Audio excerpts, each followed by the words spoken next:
Sejam todos muito bem-vindos ao Spin Up, muito bacana estar aqui com vocês hoje, muito obrigado à organização do evento pelo convite. É um prazer vir a Jaraguá. Eu sempre digo que se eu tiver que sair de Porto Alegre e que isso não demore muito para acontecer, eu quero vir morar aqui nessa cidade porque eu sou apaixonado por Jaraguá do Sul.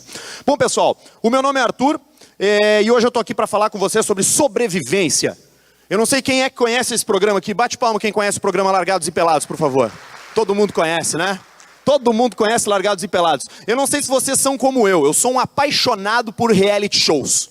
Porque eu acho que reality show de televisão, ele mostra bem como é o ser humano mesmo e é o que tipo de coisa a gente se sujeita por um objetivo, geralmente em dinheiro. Eu não sei se vocês já viram, quem não viu esse programa, eles largam... É o programa que o nome diz melhor o que é, Largados e Pelados. Eles pegam duas pessoas, eles pelam as pessoas e eles largam as pessoas. Geralmente no meio do mato, ou no meio da savana, ou no meio do gelo, e essas pessoas precisam sobreviver. Eles têm um ou outro objeto que eles podem levar no dia lá, que eles vão para o meio do mato. Geralmente tem um que escolhe uma faca e outro que escolhe uma forma de fazer fogo, porque eles precisam passar 21 dias sobrevivendo. Tem um episódio muito bom, inclusive, agora vai falar o cara que é fã do programa, tá? Que daí um deles assim pergunta assim, o que tu trouxe? Ele, eu trouxe uma faca para a gente poder caçar e abrir os animais no meio e poder comer, e você? E o outro diz assim, eu trouxe uma tira de borracha, tipo, tira inútil, quem é que precisa de uma tira de borracha no meio do mato? Mas enfim, por que eu estou falando isso? Porque quando eu cheguei aqui na internet, era tudo mato, que nem o Largados e Pelados. Eu tenho 30 anos, então eu tive a sorte de ter um computador lá no início de tudo. Quem é que foi que teve um desse aí? Bate palma, aquele gabinete. Não, vamos interagir na palma, não vai ser levantando a mão, vou fazer vocês trabalhar hoje. Isso daqui, gente, para quem não tem idade, é um computador. Ele geralmente ficava num móvel da nossa casa. Não é que nem hoje que você abre o seu laptop, seu notebook, senta no sofá e trabalha. A gente tinha um móvel para o computador na nossa casa. Era uma coisa surreal, né? E a gente usava isso daqui para acessar a internet. Chamava discador. Discador do IBEST. Tinha vários. Tinha do IBEST, tinha do AOL, tinha do... Agora eu vou falar uma coisa de velho. Tinha o discador do ZAS. Vocês lembram do ZAS? O ZAS depois virou Terra. E o Terra hoje já nem existe mais, eu acho. Existe ainda? Bom, que legal para eles, porque eu não acesso mais. Mas enfim. A gente usava para acessar o MSN, para conversar, para trocar ideia, para mandar o Winx, para chamar atenção. Lembra que chacoalhava toda a terra? Toda a tela. A gente mandava indireta no Subnick para as pessoas. Era para isso que a gente usava a internet, para se comunicar. Ou para jogar Free Cell. Quando a gente não tinha muito tempo, estava com tempo livre, usava para jogar um Free Cellzinho, uma paciênciazinha. O computador basicamente era para isso. Daí descobrimos que dava para baixar coisas ilegalmente. Começamos a usar o Casa A, começamos a usar o Emule, começamos a usar o Ares. Sei lá, o que mais que tinha? Tinha vários, agora mais recentemente o Torrent, né? O Emule estava ali para a gente baixar uma música. E vocês lembram quanto tempo levava para baixar uma música? Levava tipo assim 3 horas para tu poder ouvir o Terra Samba. Era horrível. A gente começou com essa coisa de redes sociais com uma coisa chamada Orkut. O avô do Facebook, porque não podia nem mandar mensagem direta. Vocês lembram disso? Só tinha 2 formas de comunicação. Ou você deixava um scrap para a pessoa, que era uma mensagem no mural, que todo mundo podia ler. Ou se tu quisesse mandar uma mensagem mais privada, você precisava mandar um depoimento que a pessoa não aceitava, porque se ela aceitasse, ficava visual para todo mundo. Então tem uma muito boa aqui da Denise, que mandou para o Andrezão o seguinte: oi lindo, esse é meu MSN, deusa.algumacoisa@hotmail.com. Você vai ter uma surpresa quando me ver no MSN. RS, beijo. Apaga porque eu sou casada. Muito legal, né? E a gente começou a receber GIFs. O GIF chegou. E começou a vir GIF, e o GIF brilhava, e ele tinha mensagens positivas, e a nossa mãe adorava mandar GIF, e os GIFs foram ficando cada vez mais coloridos, os GIFs foram ficando cada vez mais hipnóticos, cada vez mais brilhantes. Se tu ficar olhando muito tempo para esse GIF, tu vai ter um ataque epilético, eu tenho certeza. Então eu já vou passar adiante aqui. E uma coisa que eu sinto falta, era que a gente sabia quanto tempo ia levar para baixar as coisas. Isso eu sinto falta da internet de antigamente. Aqui está levando 39 anos, que era basicamente o que a gente levava para baixar com aquela conexão de escada, que a gente só conectava depois das 10 da noite, e se alguém pegasse o telefone do gancho, caía. Vocês lembram disso, cara? Isso não faz 20 anos que isso acontece dessa forma. É muito curioso como o Cross andou rápido, né? Bate palma quem tinha isso aqui no carro. Pessoal, isso se chama case de CDs. Quem não conhece, era nisso aqui que a gente guardava as nossas músicas e fazia as nossas playlists. Diferente do Spotify, isso aqui não é infinito. Isso daí acabava. E ninguém sentia falta de música. Porque tu sabia o que tu tinha ali para ouvir e tu te contentava com aquilo. Quando tu não conhece o infinito não te faz falta. Bate palma quem frequentava esse ambiente aqui. Videolocadora. Drama virou a vida desse cara agora, em 2019. Porque não tem mais como. Eu me lembro de coisas incríveis na videolocadora. Eu me lembro quando saiu o Titanic e a gente foi alugar o Titanic. E o Titanic eram 2 fitas. Tá ligado? Não era uma fita só, eram 2. E na locadora do meu bairro tinha lista de espera. Então a gente chegava na sexta para alugar o Titanic no final de semana e o cara dizia assim, bah, ó, essa sexta não tem mais, só vai poder pegar na terça, porque segunda pega o Maurício e terça pega o Rafael. Aí quando o Rafael entregar, tu pega na terça e tu leva para casa. E eu vou te dar só a fita 1, porque a fita 2 vai estar na casa da Mônica. Tipo assim, era tudo dividido. E tinha um setor da locadora que era meio mágico, assim, pelo menos para mim, porque era o proibido, né? Que era o setor dos pornô.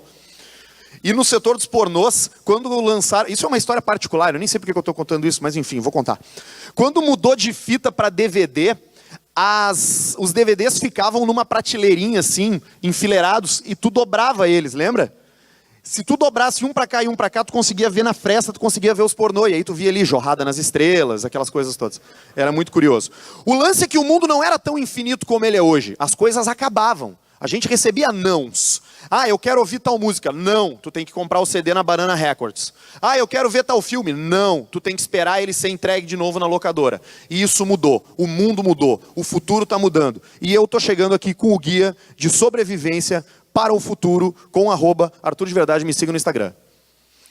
Gente, esses são telefones celulares. Eu não sei se vocês já tiveram desse aqui, mas eles são os conhecidos como dumb phone. Eles não são smartphones. Eles são dumb phones, eles são telefones burros, porque eles não têm muitas funcionalidades. Com essa telinha aqui, no máximo tu jogava o jogo da cobrinha, mandava SMS e conseguia manter uma agenda de celular, o que já era muito legal para a época.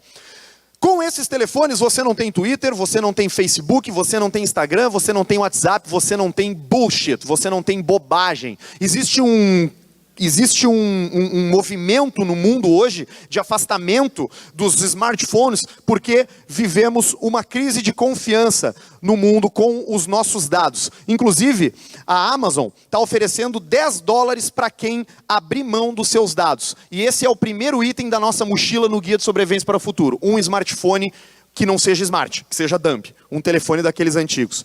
O tamanho do uso de dados na nossa vida hoje é tão grande que esse cara aqui está sendo processado por quase todos os estados americanos. Por explorar os nossos dados livremente, ganhar dinheiro com as nossas informações pessoais. E por alguma razão, a gente entrega os nossos dados privados, as nossas informações particulares em troca de facilidade. A gente não troca nem por grana. Pelo menos a Amazon ofereceu $10 para as pessoas saberem sobre a gente. Mas o Facebook usa os nossos dados livremente e ganha dinheiro em cima deles de graça, em nome de facilidades.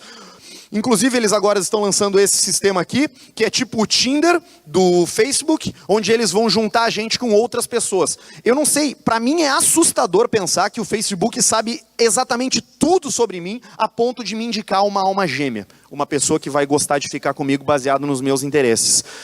O Waze, bate palma quem usa o Waze aí, por favor. Vocês todos.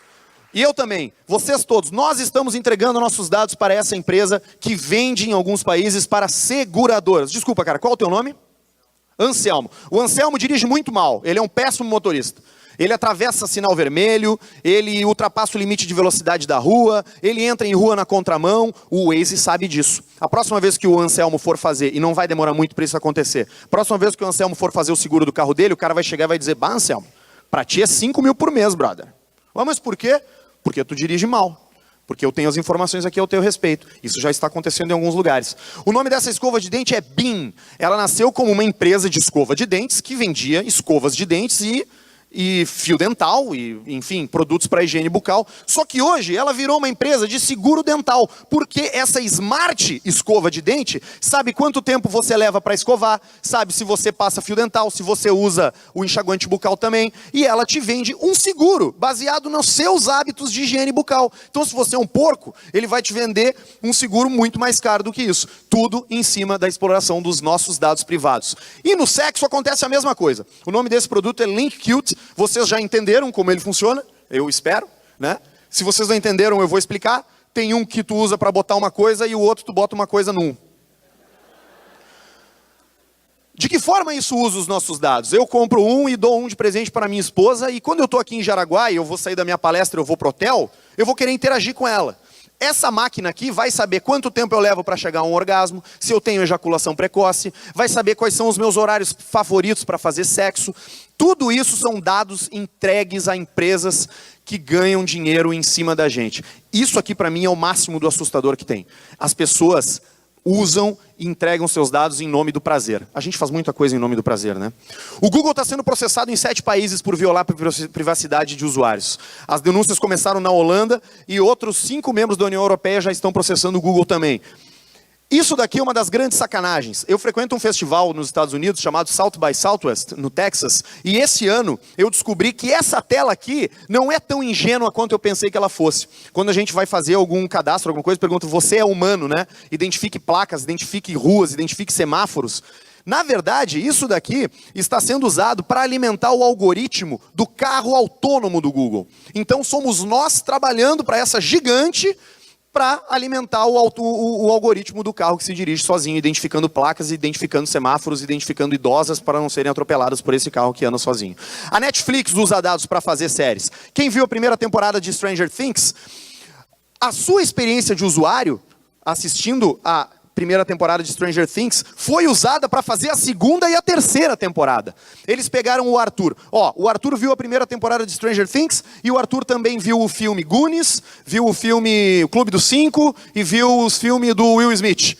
Eles compilaram um padrão e criaram a segunda temporada. E a gente achou o máximo. Porque hoje, toda semana, surge a melhor série do mundo, né? Antigamente era diferente. Tinha uma que era mais legal, as outras eram menos legais. Mas hoje, por causa da experiência de usuário, tudo é muito legal, porque tudo combina com a gente. Porque em 2018, nós geramos mais dados a nosso respeito na internet do que nos 5.000 anos anteriores. Isso é muita coisa. O próximo item que a gente vai carregar na nossa mochila é um reloginho. Nós vamos botar um relógio. Porque a gente não sabe fazer uso do nosso tempo.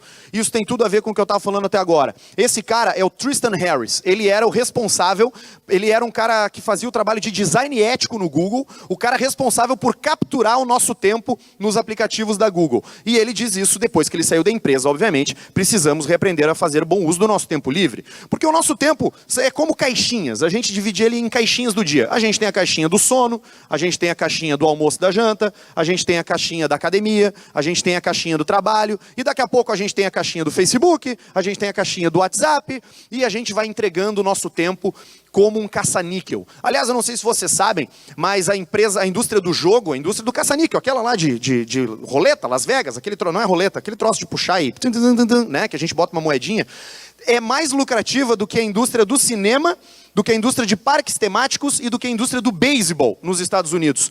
E é a mesma lógica com o nosso smartphone. A gente vai entregando moedinhas de tempo para o nosso smartphone. A gente entrega 10 segundos aqui, a gente entrega 1 minuto ali, a gente dá o scroll down para atualizar o nosso e-mail e 60 segundos depois o que a gente faz? A gente pega de novo e atualiza de novo. É óbvio que não tem ninguém ali. Não tem um e-mail novo, mas a gente não consegue, a gente faz isso e a gente vai gastando tempo. Surge uma notificação, você foi marcado numa foto, tu vai lá e vê a foto? Não, você abre e fica 20 minutos olhando. E assim o seu tempo vai indo embora. E esses caras sabem disso. Isso está deprimindo as crianças. Nos Estados Unidos foi feito um estudo em 2018 pelo Youth Risk Behavior Center, que é um instituto que estuda doenças lá nos Estados Unidos, e eles descobriram que adolescentes estão ficando deprimidos porque despendem muito tempo nos smartphones. E os executivos do Vale do Silício, sabendo disso, botam os seus filhos para estudar aonde? Numa escola super tecnológica? Não! Em um colégio absolutamente analógico. Esse daqui é a Waldorf School of the Peninsula, é uma escola Waldorf, que fica lá na Califórnia, Califórnia, onde as crianças não têm nem livro didático, eles têm que escrever os livros. Não tem computador, não tem smartphone, não tem nenhum tipo de digital. É tipo assim, os caras produzem a droga e sabem que a droga faz mal, sabe? O traficante que não vende droga na favela porque ele sabe que faz mal, só vende para os outros, é mais ou menos isso que os caras do Vale do Silício fazem. Falando de jovens, falando de comportamento, a gente fala também sobre sexo. E é muito importante levar na nossa mochila uma camisinha, porque eu tenho dados alarmantes para falar para vocês sobre sexo e juventude. Eu não sei se vocês conhecem essa série, se chama Euforia. É uma série que ficou famosa nos Estados Unidos por ser muito explícita. Existe muito uso de droga, existe muito sexo. Isso é mostrado numa escola americana. Isso deixou as pessoas apavoradas, porque aparentemente é um retrato fiel da juventude americana. E os dados, gente, sobre sexo na adolescência são alarmantes. Eles são muito mais caretas do que a gente. Os adolescentes de hoje fazem menos sexo do que seus pais e começam a transar mais tarde. Eu comecei a fazer sexo com 18 anos. Então eu já sou mais careta do que a média. Hoje os adolescentes estão começando a fazer sexo com 20, com 21 anos. Além disso, eles pensam, para que transar se eu posso ficar na internet? Vamos combinar, né? Às vezes é muito mais legal. Por que vocês estão rindo dessa tela? Vocês preferem transar ou ficar na internet? Transar na internet? Na internet. O primeiro? Não, mentira. Vocês preferem ficar na internet. Baixos índices de HIV em países desenvolvidos. Isso significa que existe uma conscientização, existe um cuidado, existe uma prevenção com doenças. A gente precisa entender que os robôs estão aprendendo a beijar também. Esse daqui é uma inteligência artificial de robôs que estão fazendo exatamente isso, aprendendo a beijar. Olha que terror, agora eles olham pra gente, ó. Agora eles vão olhar. Olha, cara. Meu Deus, que coisa mais horrível. Daqui a pouco a gente não vai precisar nem fazer mais isso, porque os robôs vão estar beijando a gente e beijando pela gente também.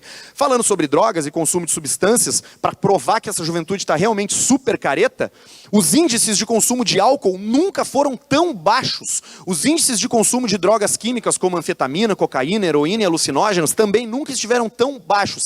A única exceção é a maconha, que segue mantendo um padrão de consumo e que é o nosso próximo assunto, porque nós vamos colocar na nossa mochila uma garrafa d'água, um pote de sorvete e um colírio, porque nós vamos falar de cannabis. O cannabis hoje é o mercado que mais cresce nos Estados Unidos. O PIB da maconha na Califórnia é maior do que o PIB do Brasil. Esse é o tamanho do mercado da cannabis. E diferente do que a gente imaginava, que esse era o consumidor clássico de cannabis, aquele cara, né, que curte, sei lá, ir para a Praia do Rosa e reggae, essas coisas, isso está mudando. Esse não é o consumidor de cannabis em 2019. O consumidor de cannabis em 2019 é esse cara aqui. O nome dele é Adam Bierman, ele é CEO da Madman. A Madman é conhecida nos Estados Unidos como a Apple da maconha. Eles não vendem, eles obviamente atuam em mercados legalizados, onde é legalizada a erva medicinalmente e também recreativamente, só que eles não focam no consumo stoner, né, que se chama, né, que é o consumo do maconheiro, aquele clássico. Eles focam em produtos de wellness, em produtos de bem-estar, que muitas vezes não são a forma que você fuma a cannabis, mas um creme ou algum remédio. E muito em breve, a cara do consumidor de cannabis vai ser essa daqui. Pessoas que precisam medicinalmente da substância. Porque a cannabis medicinal ajuda a resolver vários problemas. Esse é o mapa da legalização da cannabis nos Estados Unidos, onde é verde é recreacional, onde azul é medicinal. Existe uma expectativa de que até 2022 todos os 50 estados dos Estados Unidos liberem a maconha de forma recreativa também, porque eles entenderam que isso é um negócio. E quando o americano entende que algo é um negócio, ele entra de cabeça. A maconha medicinal pode ajudar crianças autistas, a cannabis pode reduzir crises epiléticas.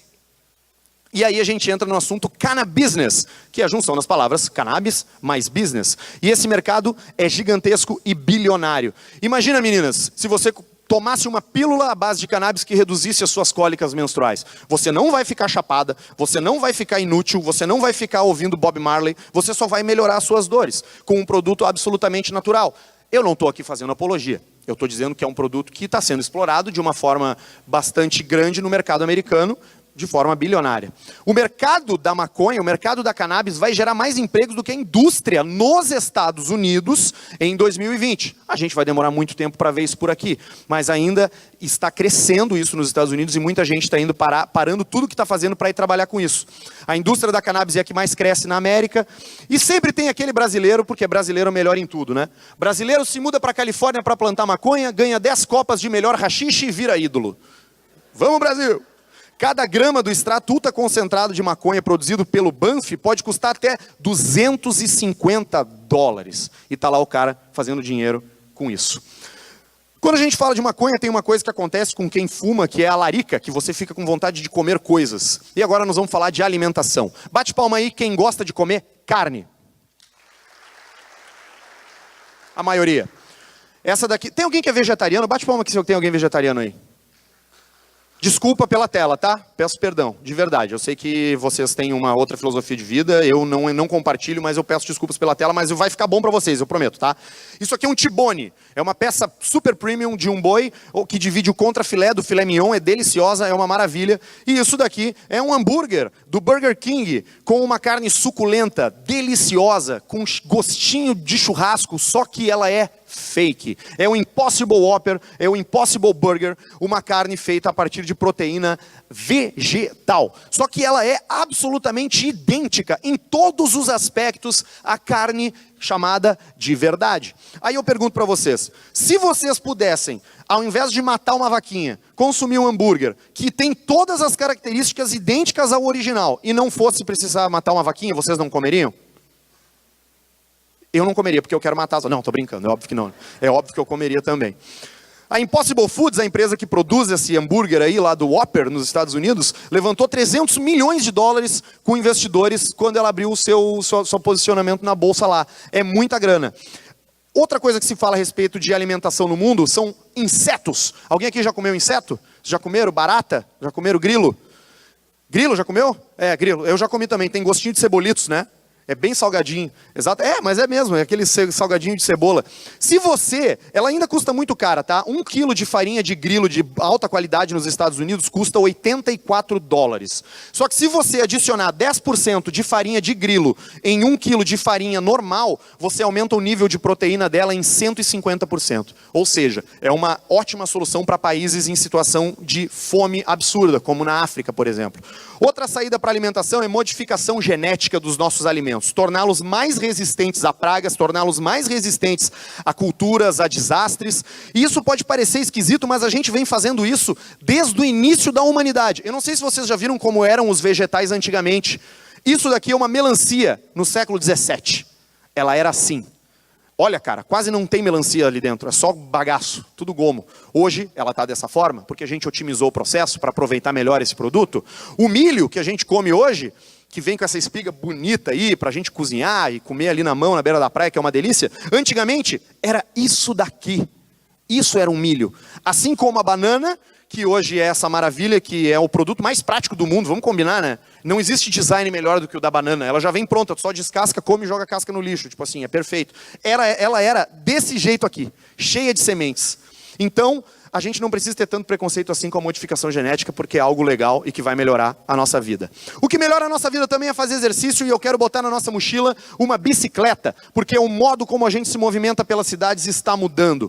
Em Oslo, mais de 700 vagas de estacionamento foram extintas. Não é que eles substituíram, elas terminaram, elas acabaram. As pessoas estão retirando os carros dos grandes centros das grandes cidades europeias. Em Londres, para controlar o trânsito, a capital inglesa tem um plano de transformar, ouçam o que eu vou dizer, o plano de transformar metade das ruas da cidade de Londres em ruas apenas para pedestres.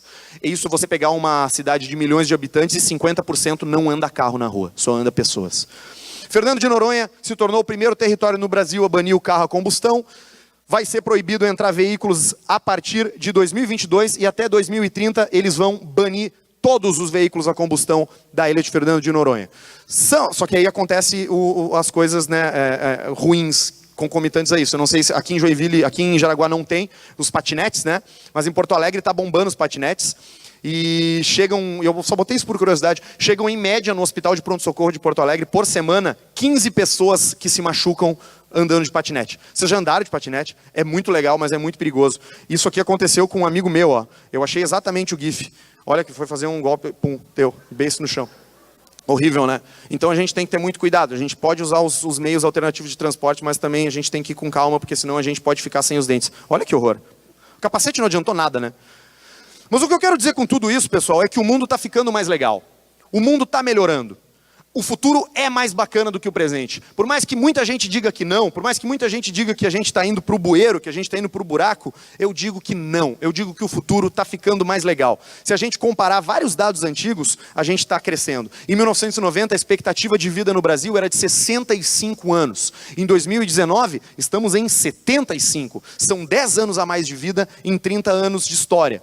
Outra coisa muito legal é que a mortalidade infantil quase não existe em países desenvolvidos. Era um assunto que a gente via em reportagens do Globo Repórter, do Fantástico, aquelas coisas horríveis, e hoje em dia é algo quase nulo. Obviamente que isso acontece ainda em comunidades de extrema pobreza, onde não existe acompanhamento neonatal, mas a mortalidade infantil quase não existe em países desenvolvidos, inclusive no Brasil. Famílias hoje passam mais tempo com os filhos do que nos anos 60. Eu me lembro do meu pai, quando eu era moleque, que chegava em casa do trabalho e, tipo assim, a gente não podia incomodar o pai, porque o pai estava cansado. Ele queria sentar na cadeira, ver televisão e tomar uma cerveja e jantar. Era isso que o pai fazia. E a gente não incomodava. Hoje em dia isso mudou. Hoje em dia os pais têm mais tempo. As pessoas têm mais tempo para gastar com as coisas que realmente importam. Com seus filhos, com a sua família. Não acreditem nos pessimistas. Eu peço para vocês, não acreditem nos pessimistas. As pessoas fazem muitas previsões erradas. E para encerrar minha fala aqui, eu ainda tenho 3 minutinhos, eu acho que eu vou conseguir cravar bem direitinho. Eu vou mostrar algumas previsões que foram feitas no passado que deram redondamente errado.